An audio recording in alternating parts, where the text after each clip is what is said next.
The auction room smelled like engine grease and something older, something that had no name in any human language. Cargo crates lined the walls. Chains ran through iron rings bolted to the floor. And at the center of it all, under a single pale light that buzzed and flickered, stood a girl who had stopped counting the days since anyone had spoken to her name.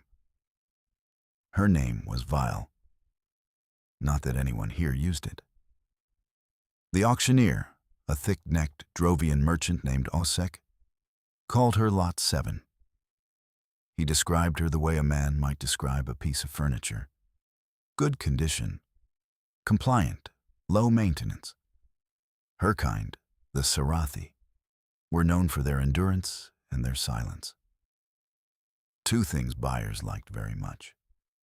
The room held maybe 30 beings, different species, different worlds, same hunger in their eyes. Vielle kept her gaze on the floor. She had learned a long time ago that looking up invited attention, and attention in places like this was never a good thing. She was tall for her species, with silver-toned skin that caught light like still water, and eyes the color of deep ocean glass. The Sarathi came from a world called Arath, which no longer existed in any meaningful way. It had been absorbed into the Drovian Trade Compact 40 years ago. That meant its people were resources now. Documented, cataloged, sold. Vielle had been sold 3 times before this. She did not think about the first 2. Osek was moving through the bidding with the ease of long practice. Numbers floated up from the crowd. Vielle tracked them the way she tracked everything now, without hope, just habit. Her hands were bound in front of her with a thin wire that could carry enough current to drop her to the floor. She had tested it once, early on. She had not tested it again. The bids climbed. She waited. Then a voice said, from somewhere near the back of the room, "Stop." It was not loud. It was not aggressive. It was the kind of voice that had never once needed to raise itself to be heard, and the room somehow understood that immediately, because the bidding stopped. Vielle looked up. He was human. She knew humans. The Compact had been cataloging them for about 60 years, ever since first contact, though most Compact species still treated them like a curiosity rather than a power. They were short-lived, biologically fragile, and almost comically emotional compared to species like the Drovians. The Compact's general opinion was that humans would either burn themselves out or be quietly absorbed within a century. This one did not look like he was burning out. He was lean and dark-eyed, maybe 30 years old in human terms, wearing a jacket with no insignia that somehow still looked official. He moved through the crowd the way water moves around rocks, not pushing, just finding every gap. He stopped in front of Osek and held up a single card. Osek stared at the card. His color changed. Drovians went pale when they were scared, a biological tell they could never quite suppress. He went very pale. "This is a licensed trade compact inspection," the human said. "Every transaction in this room is now under review. Nobody leaves." His name was Calvin Reyes. He was technically a trade compact auditor. He had the badge, the clearance codes, the authority. What he also had, and what was not written anywhere in his official file, was a particular habit of showing up at auctions like this one with exactly enough legal standing to freeze proceedings and exactly enough patience to make it stick. The Compact's anti-trafficking statutes were old laws. Most inspectors never used them because most inspectors worked for bosses who worked for people who had financial interests in places like this. Calvin worked for himself. He had arranged that very deliberately. He walked down the line of lots. He did not look at anyone with pity. Pity was useless. He looked at each being with the same flat, careful attention he gave everything, cataloging, recording, noting. He reached Lot 7. Vielle was watching him now, She could not help it.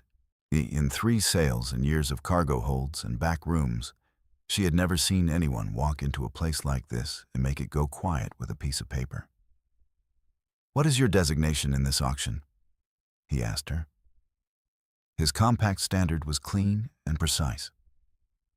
"Lot 7, she said. The words tasted like ash. "What is your name?" She blinked. The question was so ordinary and so far outside the vocabulary of every place she had been that for a moment she thought she had misheard him. "Vielle," she said, very quietly. He wrote it down. In his actual records, not the auction log. He wrote her name like it was something that mattered. "Vielle," he said. "You are currently under Trade Compact Protective Custody pending audit review. That wire on your wrists is being removed now." He looked at Osek. "Remove it." Osek removed it. The current went out of the wire, and Vielle's hands were just her hands again. She had forgotten what that felt like. It took her a moment to understand the sensation. Calvin moved on down the line. He was already speaking into a comm device, calling in a full audit team, flagging the facility's coordinates, initiating the kind of legal process that would take months to resolve, and would, by design, make this particular auction house impossible to operate in the meantime. Vielle stood in the pale light with her hands free. She did not run. She did not cry. Those were things that belonged to a version of herself from a very long time ago. Instead, she stood very still and watched this strange human work. She tried to understand what it was she was looking at. She had been a piece of property for so long that she had forgotten what it felt like to be seen as anything else. But Calvin Reyes had written down her name. Not her lot number. Not her species classification. Not her estimated value. Her name. That small thing cracked something open in her chest that she had thought was sealed for good.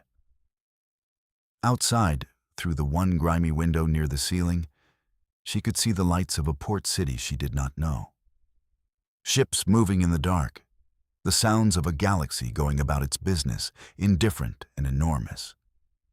Osek was arguing in a low, furious voice about jurisdictional authority.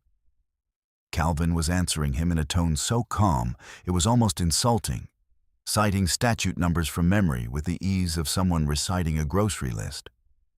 Vielle watched, and for the first time in a very long time, she thought about what might come next. Calvin had not planned to take on a passenger.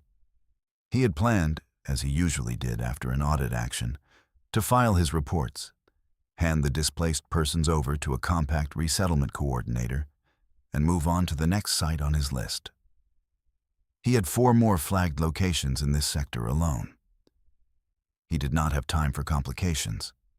Vielle was not technically a complication. She had done nothing to create one. She had stood exactly where she was told to stand, answered every question the resettlement coordinator asked, and filled out every form with the precise, careful handwriting of someone who had learned that small mistakes in paperwork could cost you everything. But when the coordinator offered her a bunk at the temporary holding facility, clean, safe, unsupervised, Vielle had gone very still in a way Calvin had seen before. It was the stillness of an animal that had been in too many cages to trust the door being open. The coordinator was a Mirren, green-skinned and soft-spoken and genuinely trying to help. She did not understand the stillness. Calvin did. He stepped in. "She'll stay on my ship tonight," he said. "I'll file the housing deviation with the audit board." The Moran looked uncertain. "Protocol says—" "I know what protocol says. I'm the auditor. File it under my authority." The Moran filed it. Calvin's ship was a mid-range courier called the Ardent Wake. It was not large. 1 main cabin, a sleeping berth, a small galley, a cargo bay he mostly used for document storage. and it smelled like recycled air and old coffee and the specific brand of machine oil he used on the navigation array every 2 weeks. A habit his first flight instructor had drilled into him. He showed Vielle to the berth. Clean sheets, a working light, a door that locked from the inside. "The lock code is your choice," he said. "I'll show you how to set it. Nobody else has access. Not even me unless you open it." She looked at the door for a long moment. "Why does that matter to you?" The question was not hostile. It was genuinely curious. The way a person asks something they have been trying to understand for a while and have finally found the right moment to ask. "Because it's your door," Calvin said.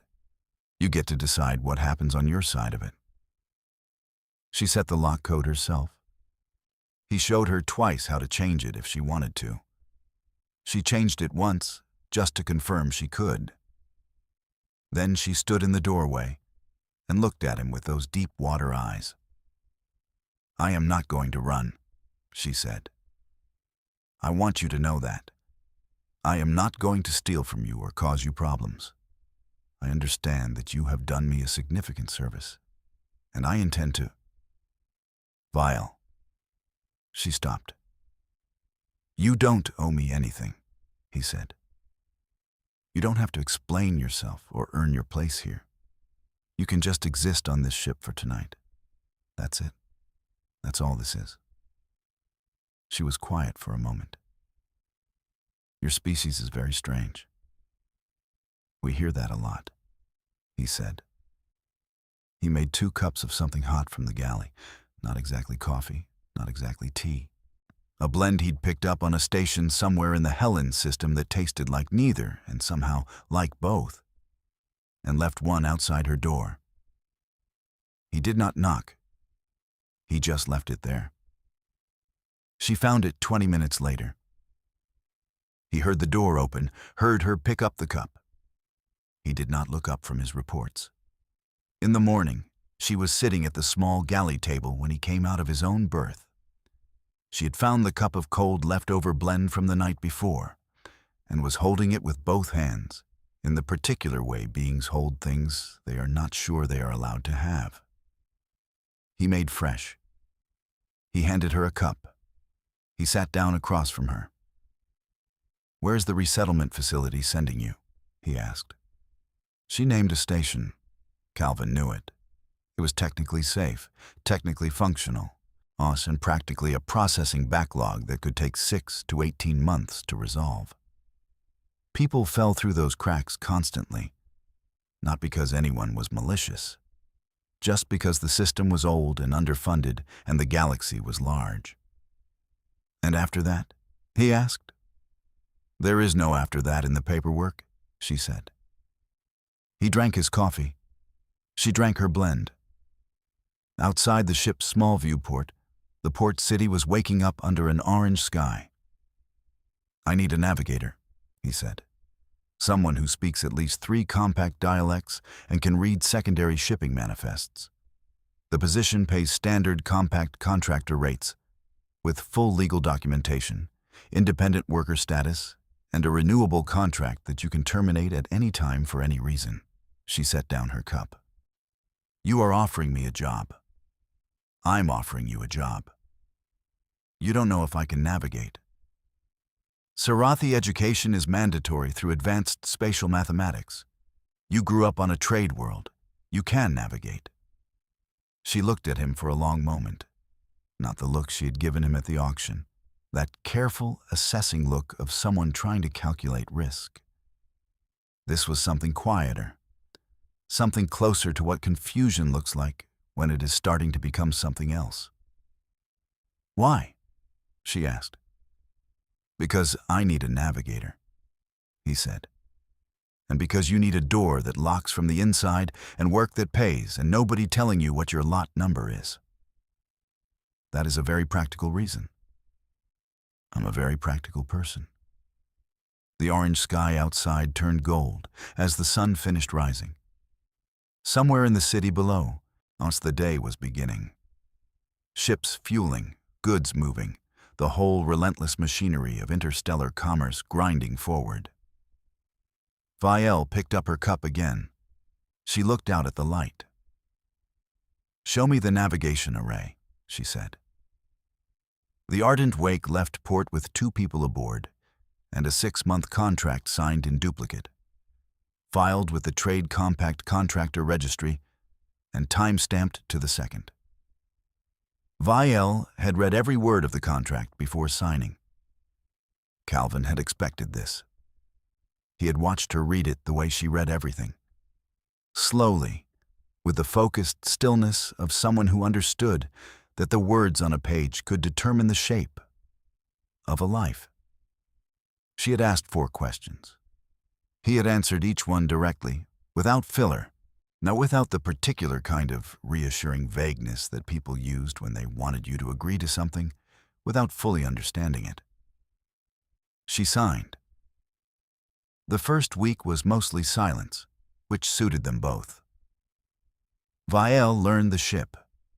She had a methodical way of doing it, moving through each section in sequence, touching controls without activating them, reading displays until she understood them, asking short questions when she hit something unfamiliar.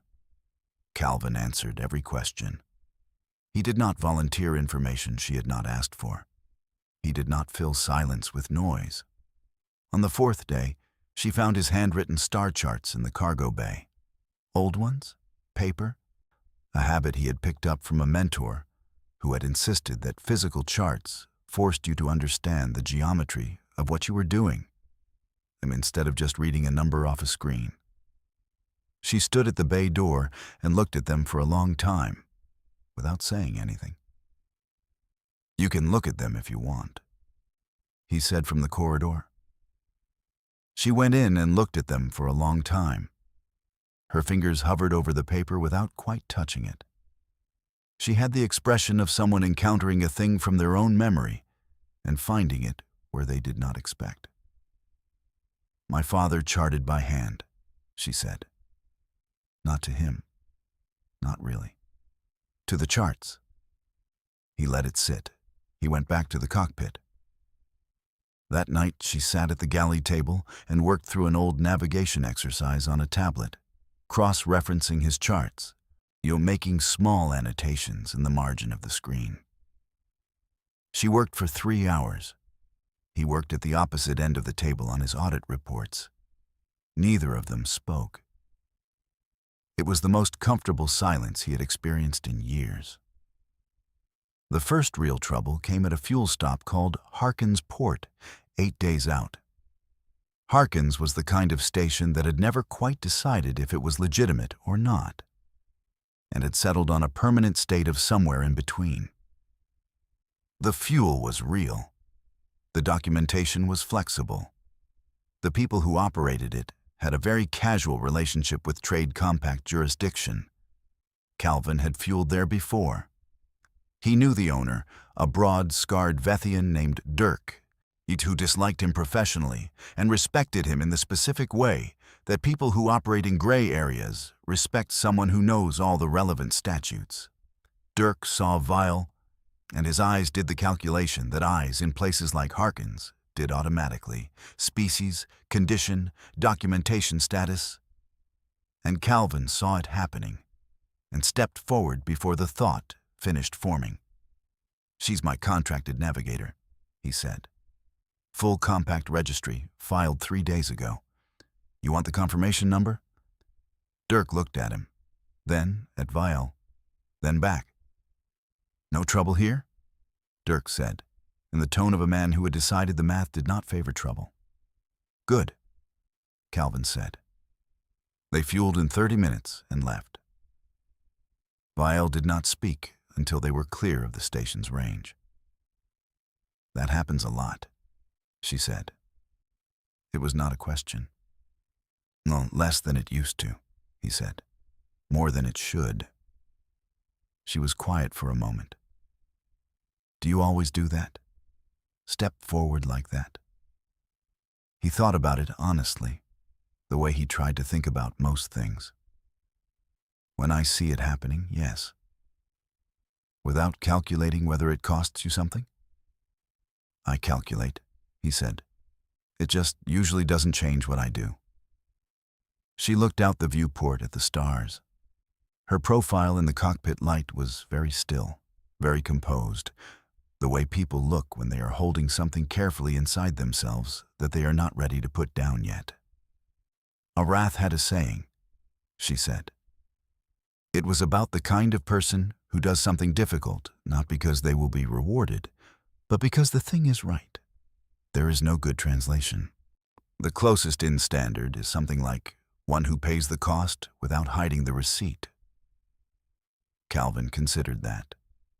I like that. My father said it about very few people. A pause.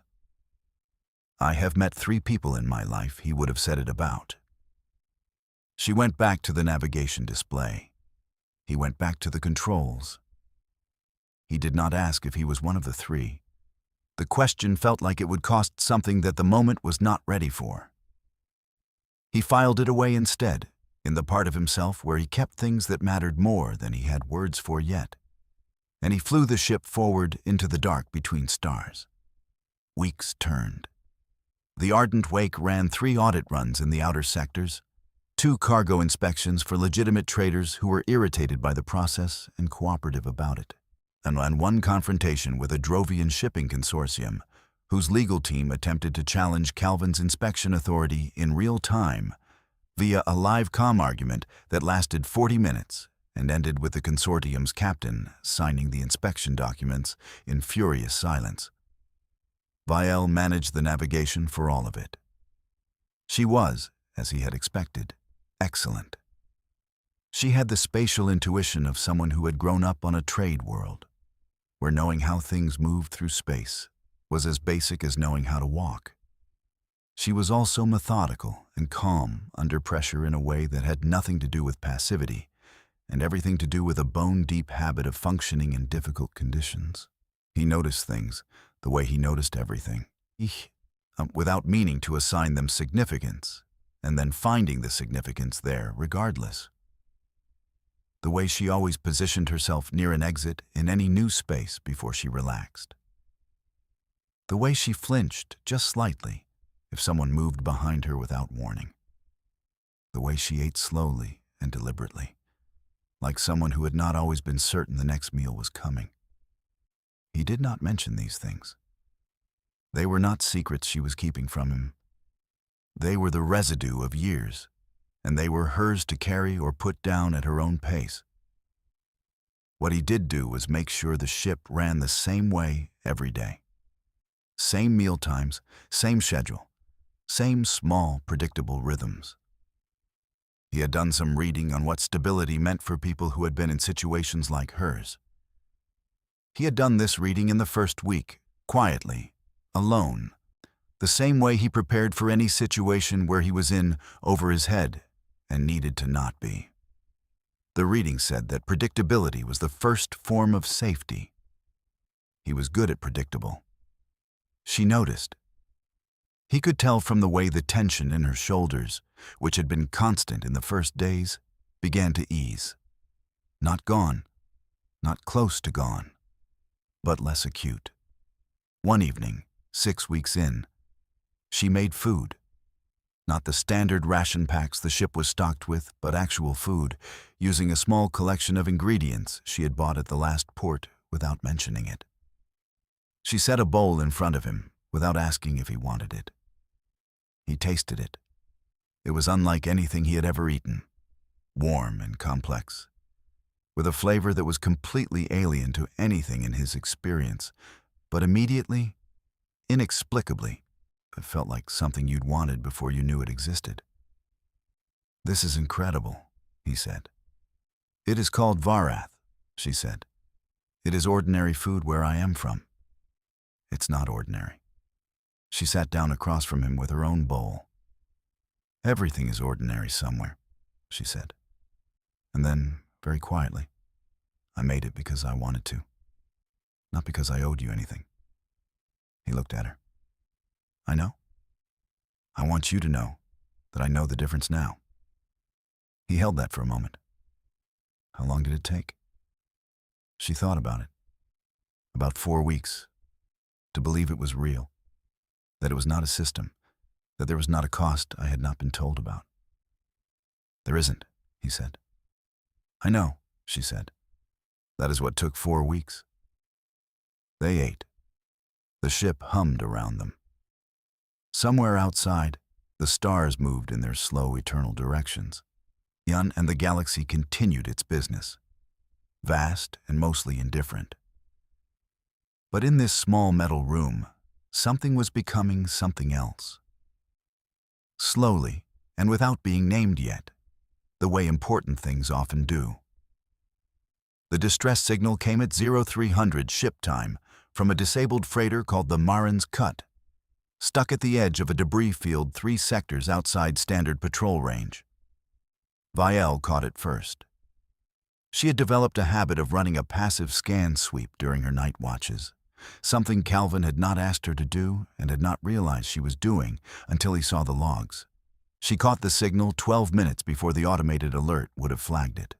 It is a Class 4 Sarathi freighter, she said, her voice steady over the comm to his berth.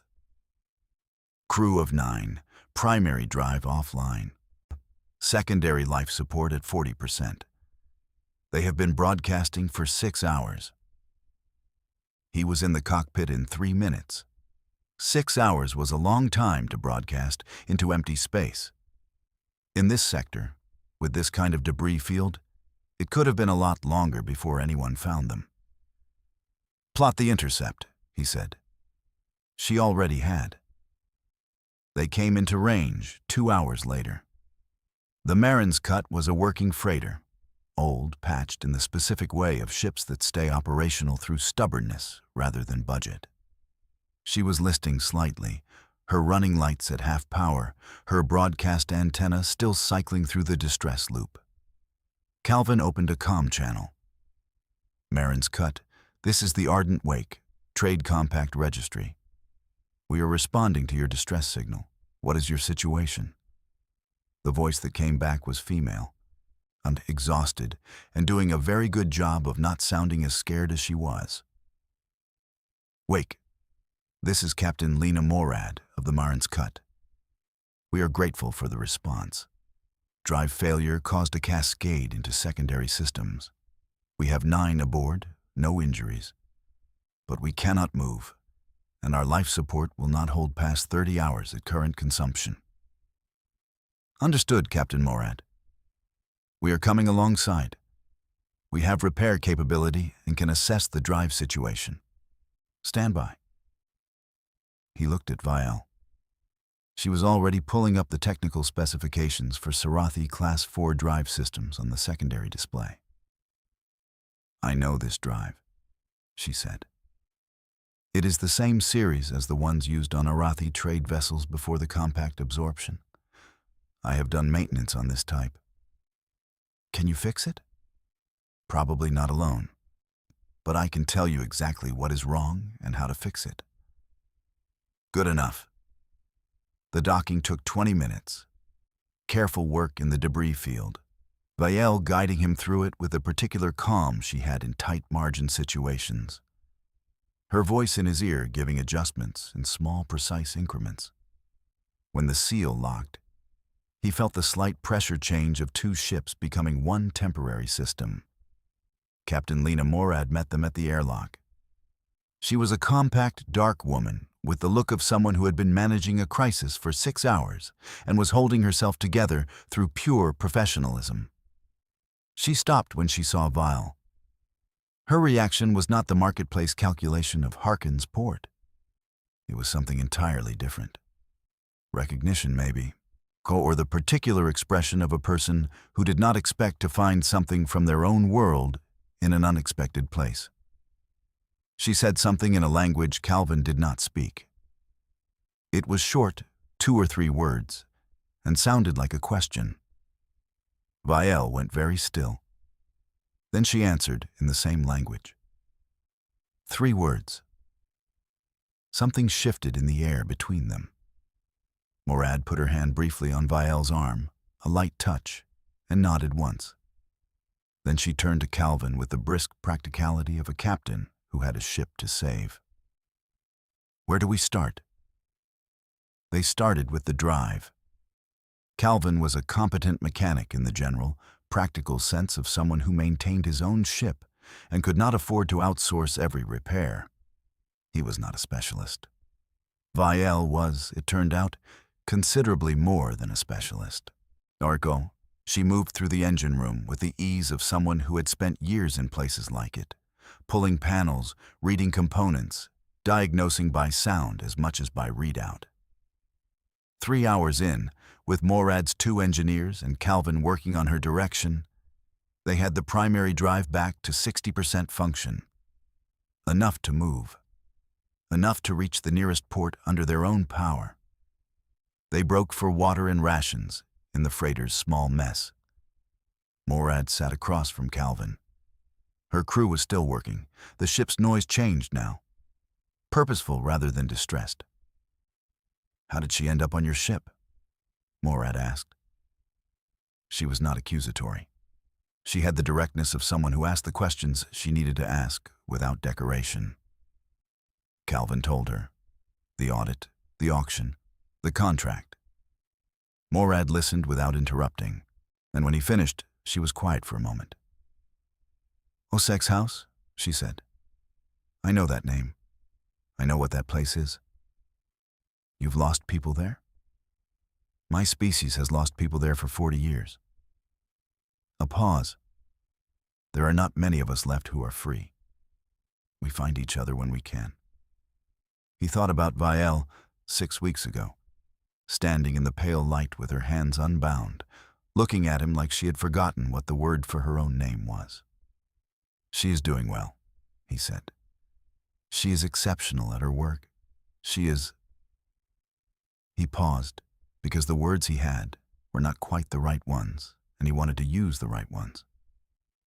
"She is becoming herself again, I think. I can see it happening." Morad looked at him for a long moment with the same direct, measuring attention she had given the drive systems. "You care about her." It was not a question. He did not treat it like one. "Yes." "Does she know?" "Not in so many words." "Your species," Morad said, with the weary tolerance of someone who had spent considerable time navigating interspecies social dynamics, "has a remarkable gift for not saying the things that matter until a crisis forces it out." "I'm aware of that," he said. "She has not trusted anything in a long time," Morad said. "You should know that what you have built, what she has let herself build, is not a small thing. For her species, it is not a small thing." "I know." "Then say it," Morad said. "When you are ready, say it plainly. My people value plainness. We have had enough of people choosing their words to serve themselves." He sat with that. Vielle came back into the mess with oil on her hands, and the particular focused energy of someone who has done something they are good at and knows it. She looked between him and Morad and read the room with the accuracy she read everything. "What did I miss?" she said. "Nothing important," Morad said smoothly. "I was telling your captain that your work here is exceptional." Vielle looked at Calvin. "She was," he said, and he meant it to carry more than the surface of the words, and from the slight change in her expression, she heard what he meant. The Marin's cut limped forward under 60% drive power, and the ardent wake flew alongside her to the port. And Calvin sat at his controls and thought about plainness and timing, and what it meant to say the right thing in the right way when the moment was ready. Then the moment was coming. He could feel it the way he felt the navigation of tight spaces, not by reading the exact measurement, but by knowing the shape of the gap, and knowing he could fit through it. The trade compact hearing took place on Vethian Station, the largest judicial commercial hub in the outer sectors, a place that smelled like nothing natural and sounded like every language at once. Osek had been arrested. His auction house had been shut down. 11 additional facilities connected to his network were under active audit. It had taken 4 months of filing, witness statements, and the kind of legal grinding that Calvin was built for. Vielle was one of 14 witnesses. She sat in the anteroom before her testimony and did not pretend she was not nervous. And that was one of the things Calvin had noticed about her in the months they had flown together. She had stopped pretending. Not all at once, but gradually. The careful performance of composure had given way to something more honest. She still held herself with the precision of someone who had learned to be controlled as a survival skill. But underneath it now, you could see the actual person. The person who laughed at unexpected things and argued about navigation theory with the confidence of someone who knew they were right and the humor of someone who found the arguing worthwhile. He sat with her in the anteroom. "You have testified before," she said, "many times. Does it become easier? The process becomes familiar. That is not quite the same thing." He looked at her. "You know what happened. You were there. But you tell it plainly and accurately, and you let the record do what the record does. And if the record does not do enough, then we file again," he said. "And again. For as long as it takes." She looked at her hands. "My species does not have that. We do not have the standing to file. We do not have the resources to persist." A pause. "Most of my people who have been taken, they have no one filing for them. There is no record being made." He had thought about this a great deal in the past months. He had started something quietly as a side project to the audits. A documentation initiative. Names, species, last known locations. Intake records from facilities he had closed. A registry of the missing and the taken, filed with 3 different compact bodies and 2 non-compact independent legal organizations. "I want to show you something," he said. He pulled out his tablet and opened the registry. She looked at it for a long time. Scrolling, reading, her expression doing several things he watched carefully. "You built this," she said. "I started it. It needs—" "Calvin." He stopped. "You built this," she said again. And this time the words were doing more work than their surface. He put the tablet down. They were sitting close in the small anteroom, the sounds of the station coming through the walls, the hearing an hour away. "Captain Morad told me to say things plainly," he said. "I've been waiting for the right moment, and I've been informed by a very sensible woman that waiting for the right moment is one of my species' more unhelpful habits." Something in her expression shifted. Not surprise, exactly, but the particular look of someone who had been holding a question a long time and was about to hear it answered. "I did not take you off that ship as a navigator," he said. "I mean, you are an exceptional navigator. But that was not why. I saw you standing there, and I could not leave the situation as it was. And then you were on my ship, and I thought you would stay a week, maybe 2. And instead, I started planning routes that would take longer because I did not want to arrive. And I started learning which specific blend you prefer and making sure we were always stocked with it. And I read 6 separate academic papers on Sarathi culture and history because I wanted to understand you and not make mistakes." He stopped. "I'm telling you this plainly because you deserve plainness." She was very still. "Also, I know the difference," she said slowly, "between someone being kind to me because they pity what I have been through and someone being—" She paused, choosing her words with the care she gave everything important. "Someone who sees the person and not the history." "I see you," he said. "I have been seeing you for months. You are extraordinary, Vale. Not because of what you survived, because of who you are when you are not surviving. The way you argue, the way you navigate, the way you made food because you wanted to, not because you had to. The way you laughed when I got the Vethian docking sequence wrong and had to do it 4 times. He paused. I'm in love with you. That is the plain version. She looked at him for a moment that felt longer than it was. The sounds of the station around them, the hearing waiting, and the galaxy outside going about its enormous business. Then she reached over and took his hand. Not a dramatic gesture, just her hand in his, the simple, deliberate motion of a choice being made. In Arathi, she said, there is a phrase. It means something like, the person who sees you whole and chooses you anyway. A pause. I did not think I would find that. I had stopped looking. I wasn't looking either, he said. No, she said. You were filing audit reports. I was filing audit reports, he agreed.